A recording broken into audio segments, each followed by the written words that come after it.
पहले शादी कोंडाना की और फिर रायबा की, ऐसे कहने वाले शिवराय के स्वराज का सरसेनापति तानाजी मालुसरे का इतिहास आज भी महाराष्ट्र के कोने कोने में गूंज रहा है।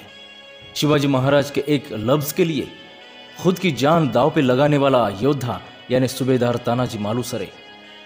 अपने एकलौते पुत्र की शादी की तैयारियां शुरू थी। तानाजी कोंडाना जीतने के लिए गए। वहां उदयबान के साथ घनघोर युद्ध करते हुए तानाजी को वीर गति प्राप्त हुई।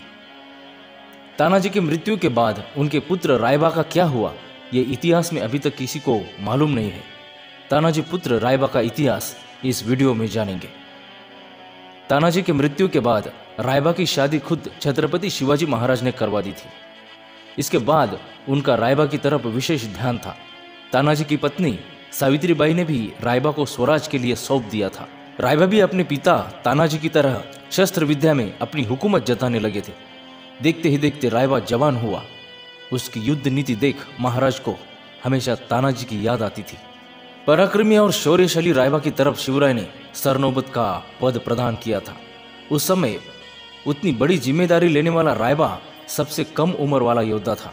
शिवराय के राज्याभिषेक के बाद शिवराय कर्नाटक स्वारी पर निकले थे, तब रायबा भी उनके साथ था। आगे चलकर कोल्हापुर के चंदगढ़ किले के संरक्षण की जिम्मेदारी महाराज ने रायबा पर सौंपी थी। उस किले का नाम बाद में पारगढ़ रखा गया था।